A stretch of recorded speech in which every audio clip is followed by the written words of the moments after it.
How much of this could be an impetus for TSMC at this stage? And we're talking about double taxation avoidance. Do you think that they will be able to make headway on that front? Because as a policy, it doesn't make sense. As a business policy, double taxation never makes sense.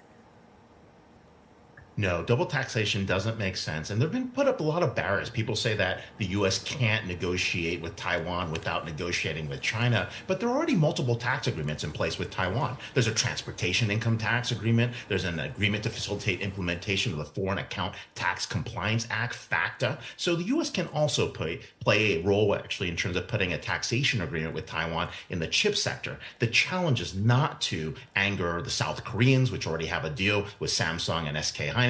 And it's also to make sure that there's a good balance between the investment potential of TSMC operating in the U.S. as well as Apple's impact in terms of actually being purchasing those chips.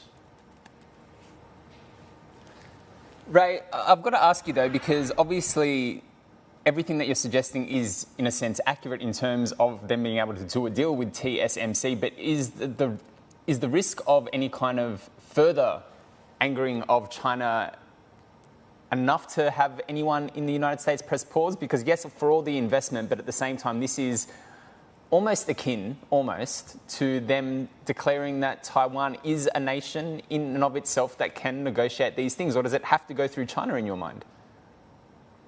It doesn't, right? Especially because of the tax provisions that already do occur, right? Some of those other deals I mentioned, right, with the transportation income tax and FACTA, I mean, those are treaties that were done with Taiwan, not directly with China. So there is precedent for that. And I think the U.S. will use that as an excuse. Now, whether Congress is going to be scared about angering China, I think you kind of got an example of that today when Tsai Ing-wen was actually there in Orange County meeting with the Speaker of the House, Kevin McCarthy. So I think the U.S. at this point is like, you know what, bring it on. We're not too worried about what's going to happen here because we will do what we need to do and China will do what they need to do. And I think, with that level of escalation tensions, I mean, we're still going to have, some fallout with, suppliers that are going to be in this place. But the main point with the U.S. is that they're going to hold still and hold strong on Taiwan at the moment.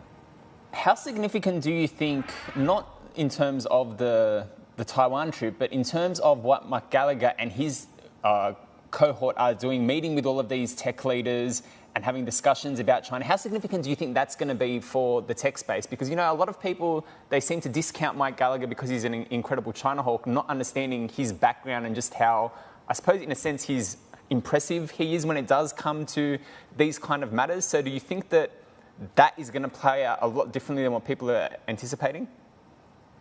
I think people should never underestimate Mike Gallagher in that regard. But you also saw how China reacted, right? China invoked a security review of all U.S. companies, and that kind of impacted Micron. And we're going to see more of that. There's going to be a little tit for tat. We're seeing what's been happening with TikTok. The running joke is, if you're going to put your social surveillance apps in our country, we should be able to put ours in yours with the same reciprocity. So I think at some point, this U.S.-China tension has to come to some level of conversation and understanding, because businesses are suffering for that matter. And of course, we're also seeing the impact of deglobalization on China. You're seeing the demand drop as well in China as well.